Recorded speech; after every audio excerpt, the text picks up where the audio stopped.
Allir þættir samstæðvarinnar eru fáanlegir á öllum helstu hlaðvarpsveitum.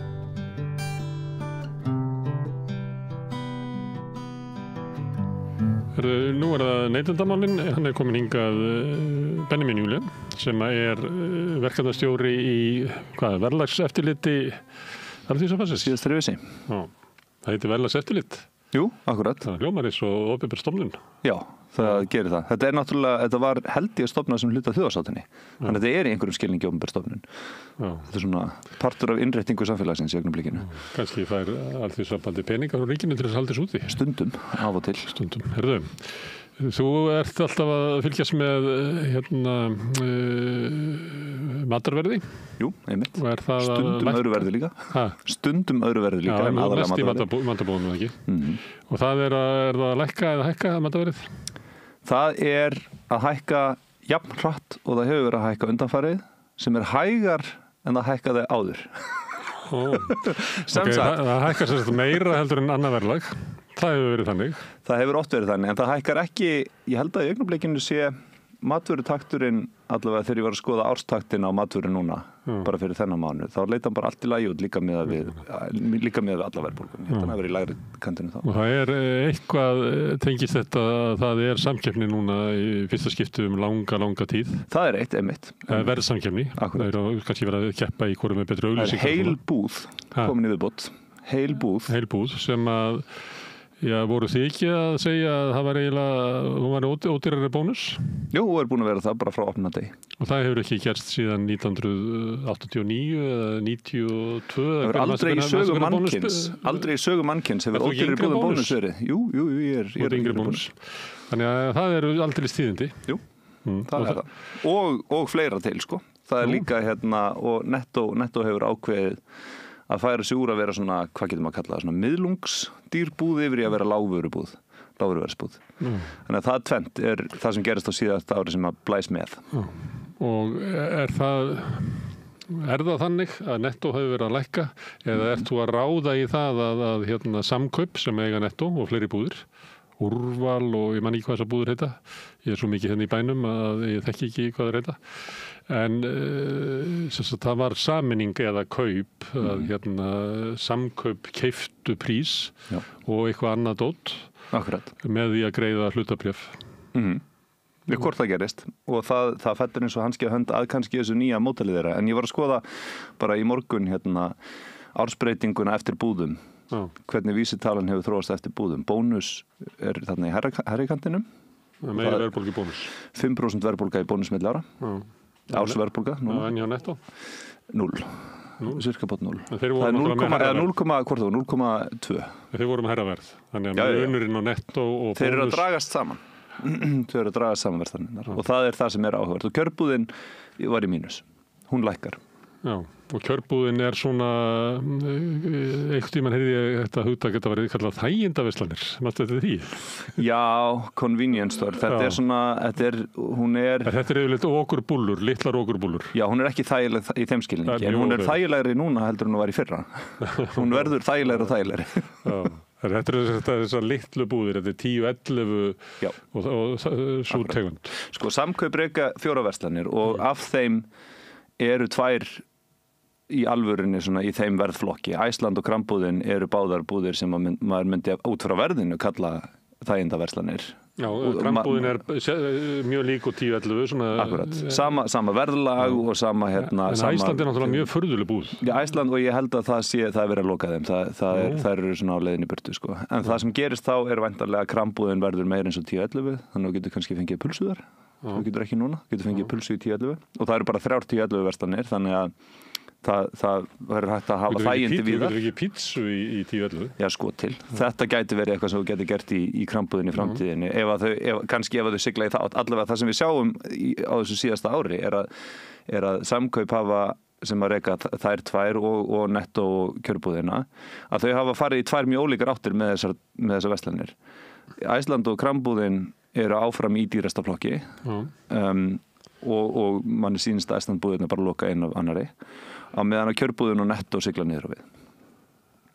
Þannig að þær eru að verða ódýrar Svo eiga þið núna prís Og svo eru þeir að fara að eignast prís. Á samkynniseftirliti eftir að blessa þennan samruna? Ég bara veit það ekki. Ég sá bara tilkynninguna og svo hef ég ekki heyrt múkk. Nei. En ef maður horfir á þetta svona úr bara úr einhverju svona lóguhæð, sko, þá hugsa maður með sér, ég meina, ástæðan fyrir því að fólk fer ekki í prís út í hún í Kópavogi, upp í einhverjum tunn.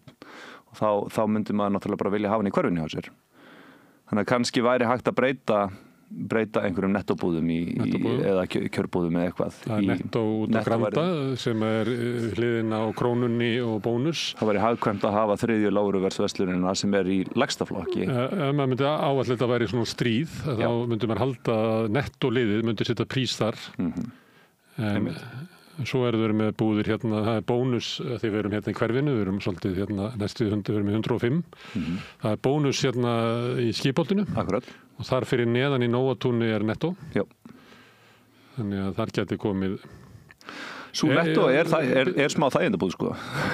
Svo í Nóatúni. Já, ég myndi næstum segja það. Kannski að húsnæði sé ekki nógu stórt til þess að rúma prís. Ég bara veit það ekki. Og svo veldi ég líka fyrir mér, þú veist, hver er skölunar hugmyndin, sko? Er væntanlega vilja þau bara ná upp veldu. Það er náttúrulega það sem að þau vilja gera til þess að hafa sterka viðskiptastöðu gagnvart sínum byrgjum. Þannig að í einhverju skilningi væri kannski gott að hafa eins margar prísbúður og kæmist upp með. Eða deilir út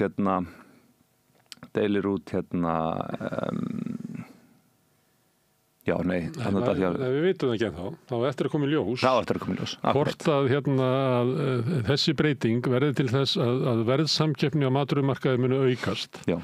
En eins og þú ert að segja núna, það er kannski nóg fyrir að hafa bara eina prísbúð til þess að ná betri stöðu í samningu við Byrgja og svo fá þeir bara lægra vetti sín en halda áfram að selja okkur á svona verðinu. Akkurat, og einhverju leiti er þetta þegar byrjaði að gerast hjá prís, sko, þessi svona smitt áhrif, út af því að prís er í eigu Skeljar sem er líka með heimkaup og gott ef ekstra er ekki með í komplexinum líka. Og þar maður sér alveg að það eru svona vörusmitt og verðsmitt að eiga sér staðsma. Það eru einhverjir hlutir að verða ódýrari í þeim búðum og eitthvað af þessum nýja vöruúrval að dreifast þangað. Þannig að það gerist svona hlutir þegar búðir saminast og deila samningum, sko. En ég spyrði og er að reyna að pína þig til þess að ráða í það hvernig, sko, businessplönin eru hjá Samkaup sem þú ert kannski ekkert mikið inn í. Nei.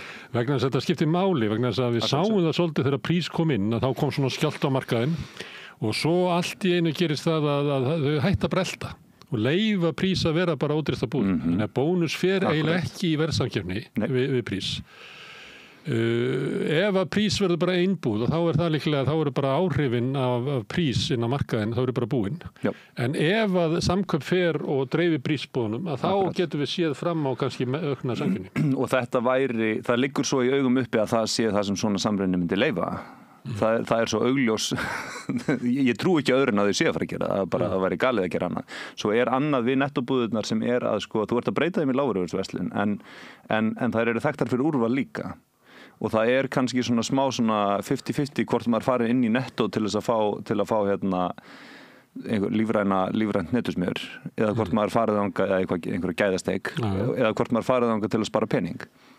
Og það væri náttúrulega hægt að breyta bara Nettó í hagkaup og hafa prís sem bónus og að taka upp hagamódelið með þetta samme. Já, þá þarftu að ákveða hvað ætlar að gera allans við Vesturhúsnæði út á Granda. Akkurat, þarftu að velja hvar þú staðsetur það. Ég fyrir stundu þangað og það er alveg rétt hjá þér að til dæmis lífræni gangurinn þar er miklu stærri heldur en í bæði Krónunni og Bónus. Já, þannig að þetta er svona allt öðruvísi búðir. Akkurat, og þau þurfa þá... Ég dreif tilbaka, þetta er ekki allt öðruvísi búðir, en það er svona ólíkur svipur á þeim. Og þau þurfa að gera upp við sig væntanlega hvort að Nettó eigi núna í alvörinu að breytast í lágvöruverslun eða í alvörinu, og því að, sko, það sem að gerir prís og bónus að búðunum sem þær eru er að þú lappar þar inn og þú hefur litlar áhyggjur af því að það vera svínaður þegar þú grípur vöru í merkingunni það er ekki mjög dýrar sortir af vörum þarna inni. Hins vegar ef þú lappar inn í Krónuna er þetta kannski aðeins vafasamara og þegar þú fer síðan inn í búð eins og Nettó þá veistu að þú ert með dýrt úrvalarna líka og það er þitt að velja hvort þú vilt og það er ekki sérmerkt og það er erfitt að reka lágvöruverslun sem er fræg fyrir að vera ódýr og það sem að fólk hugsa bara þetta er ódýrabúðin að reka hana ef þú ert líka að keyra úrvalinu og þú þarft að gera upp við þig í rauninni hvort þú viljir vera lágriverðsverslun alveg eða ekki.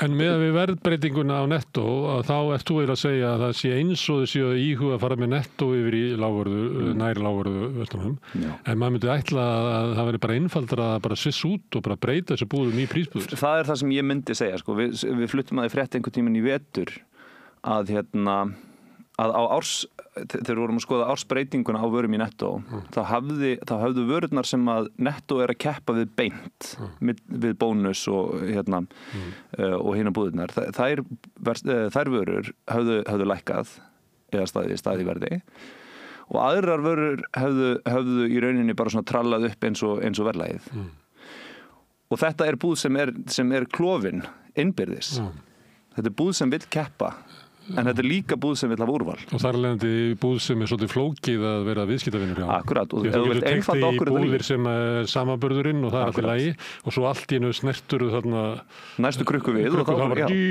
að vera ógráður. Og þá og þess vegna það sem að samrunin, það sem ég myndi ætla, samrunin myndi leyfa samkaupum að gera að reka heiðarlega lágvöruverslun annars vegar og úrvalsverslun hins vegar. Og færa sig þá og gera þetta heiðarlega. Já. Þetta skiptir okkur máli bara alla landsmenn að við viljum náttúrulega að það leysist úr læðingi eitthvað verðsamkeppni í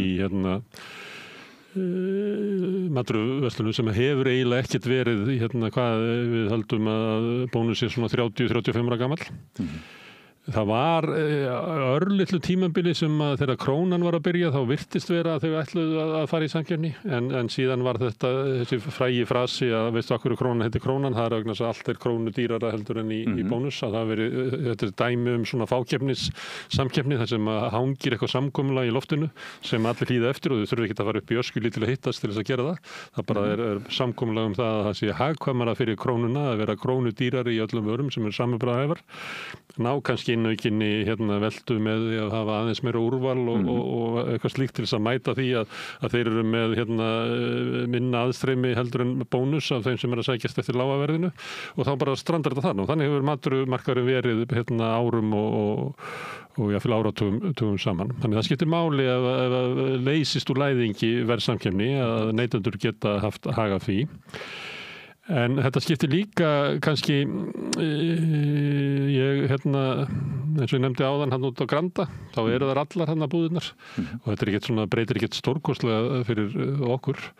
En þetta gæti breytt, ég veit ekki hvernig það bónus á Selfossi, en ef að til dæmis Netto og Selfossi myndi svissast yfir í prís, að það myndi líklega breyta mataverðlagi á Selfossi meira heldur en eitthvað slík samkeppni gerði hér. Og svo ertu komin annars þar sem kjörbúðin og fleira sem að maður heyrt fólk út á smærri stöðum út á landi sem situr uppi með þessar svokallaða þægindabúðir sem eru fáránlega dýrar. Þannig og þess vegna fara menn og keyra langar leiðir. Bara milli bæjarfélaga til þess að versla, sko. Fara í bónus Borgarfirði, fara í bónus í Stykkishólmi og Ísafirði, fara langa leiðir. Þannig ef af því að Netto með sterka stöðu út á landi, þannig ef að þetta myndi einhvern veginn rúlla þangað, að það getur að orðið stór tíðindi fyrir mörg bæjarfélög. Það var að opna önnur Netto-verslun á Selfossi til dæmis og það væri mjög heppilegt fyrir þau að geta bara opnað eina prís og haft eina Netto þar áfram. Það væri þá bara eins og hagkaup og bónus á Selfossi núna. Já, en svo hefur líka verið talað það að það hafi verið svona mannaskipti í högum og það mannaskipti í bónus. Guðmundur Martinsson sem var þar framkvæmdastjóri í 20 ára eða Guðmundur hvað lengi. Hann farinn og eitt af því sem ég heyrði talað þar að það væri alltaf ágreiningur inn í félaginu. Þetta með að þetta vera sama verð alls staðar. Og það líklega þýðir það að framlegðin á búðinni á Ísafirði minni heldur en út á Granda. Ég gerir ráð fyrir því. Það bara einlega ótrúlegt annað. Eitthvað kostar að keyra dottið þangað. Já. Og þannig að maður heyrði það að væri svona, þetta alltaf sem að menn íhuga líklega einu svona ári eigum við að leggja af þessa reglur sem að það sem Jóhannes bónuslagði. Það sem þú myndir gera með því væri að sprengja upp þú myndir leggja tundurdöfl undir matvörumarkaðinn í 6 mánuði ef þú myndir gera það vegna þess að fólk gerir ráð fyrir þessu núna og það myndi þykja mjög ósanngjarnt og það væri stór refsing fólkin í því. Hagar væri komin í stríð við landsbyggðina. Já, það myndi vera upplifunin sko og ég held að ein af ástæðanum fyrir því að kjörbúðin ekki á höfuðborgarsvæðinu. Af hverju það? Hún bara út á landsbyggð. Þetta væntanlega bara gert til þess að geta haft annað verð á landsbyggðinni. Það hinn augljósa afleiðing. Og það kannski praktískara fyrir matvöruverslun eða keðju eða samstæðu að gera þetta þannig. Sprengja bara upp verslanúrvalið sitt frekar heldur en að sprengja upp verðstruktúrin sinn. Þetta regla sem að Jóhannes í Bónus setti á sín tíma. Hann setti aðra reglu að Bónus seldi ekki sígarettur. Og ekki lyft heldur. Ekki nikótínpúða heldur. Nei. En eru þeir byrjar á því eða? Nei. Það hefur haldið. Nú veit ég ekki með sígarettur. Ég spyr aldrei sígarettur. Sem í sömu eigu að þeir eru byrjað að senda brennivín. Já, þeir hafa skamhlift fram hjá sígarettum og beint alla leið. Það vaxta ákvörðunardagur í næstu viku eða, ég held að 50 nái því í lok næstu viku. Miðja næstu viku. Þá mun koma verður meldur verðþrýstingur en maturinn sem við erum að tala núna sem virðist ekki vera að draga úr verðbólgu matar. Já. Það léttir á þeim þrýsting. En þið eru ekki með góða innsýnin í aðra hluti. Ég kíkti þarna á áður við mættum á byggingavístalan, hún svolítið að rísa. Þannig að ég veit ekki það. Ég sá líka fiskur að hækka og svo náttúrulega það sem hefur vegur mest inn í verðbólgun verð húsnæðis. Þið fylgjast ekki með því? Nei, ekki með húsnæði, nei. Við fylgjumst með fleiri markaðum og fólk sem notar verðlagseftirlit.is og nappið þau kannski taka eftir því að það eru fleiri vörur þarna inni heldur en bara matværin sko. Þannig að við erum með augu á öðrum mörkuðum þó við byrtum bara óreglulega greiningar úr því. En þú hefur ekki svona sans fyrir því þú hefur svona þann sans að þú getur sagt að þegar Hagstofan birtir verðbólguna að þá mun ekki vera nein ískíkilega hækkun á maturum en þú hefur ekki sans á hinnu. Ég held að húsnæði sé það er stóra spurningamerki alltaf. Ekki það niðurstöðunar á tölfræðin kemur út á morgun. Hagstofan gefur út sína tölfræði á morgun ef ég mann rétt á verðbólgumánaðarins. En við gáum okkar út fyrir 2 vikum. Já, en þá eru þið með matinn. Já.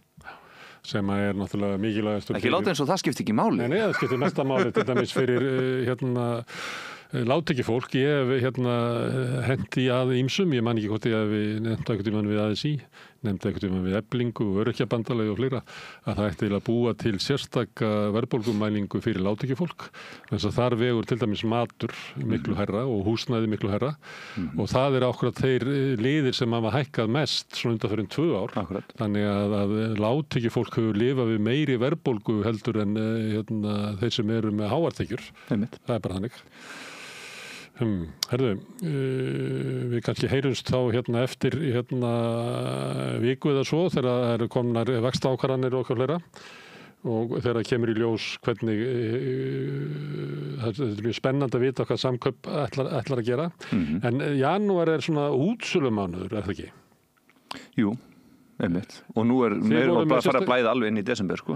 Þið voru með svona útsölu mælingar eða ekki, eða aðtúga hvort að útsölandi séu raunverulegar. Já, allt sem ég hef skoðað hingað til, nú veit ég ekki, eitt af því fyrsta sem ég gerði þegar ég byrjaði með verðlagseftirlit var að kvarta yfir þessu. Og hef svona kakki til að lakka þessu og setja. Akkurat. Og ég hef svona skoðað þetta af og til síðan þá og sérstaklega í kringum svartan föstudag og eitthvað svoleiðis og ég hef ekki séð tilefni til þess að birta fréttur upp úr því ennþá en af og til reki augun í eitthvað sem ég finnst smá skrítið. Það alveg það og einhver tíman ætlaði ég nú að taka öll þau dæmi saman í eina hrú og gefa þau út sko. En ég fæ svona næstum á tilfinningunni að fólk sé hrætt að lenda í svoleiðis fréttamennsku. Og þá ert að tala það að þessi kannski útsala í janúar 30% afsláttur á einhverju vöru, en þú getur séð það í þínum gögnum að hún var eiginlega ódýrari í október. Já, akkurat. Þannig að þú... Ég fylgði þessi 30% útsala í janúar og svo kannski 40% útsala í febrúar og einhvern tímann byrjar maður bara að hugsa, getur verið að þeim takist bara ekkert að selja vöruna? Var hún bara verðlögð allt of hátt til að byrja með? Það verið bara þeir sitja uppi með lagerinn og Akkurat. verður bara að losa sig við hann. Og gera það með því að blekkja fólk til að halda að það sé verið að undirprísa það þegar að þau voru í rauninni bara yfirprísan frá upphafi. Herðu, Benjamin Jón, takk fyrir að koma hingað að tala um neytendamál, þetta er mikilvægt. En kannski tölum við um eitthvað mikilvægt rétt og eftir. Við erum alltaf að reyna að skilja samfélagið við rauðaborðið. Næsti kafli eftir augnablik. Með því að ganga í leigjendasamtökin styður þú baráttu leigjenda. Leigjendasamtökin eru fyrir öll þau sem vilja vinna að réttlæti og öryggi á húsnæðismarkaði. Leigjendasamtökin.is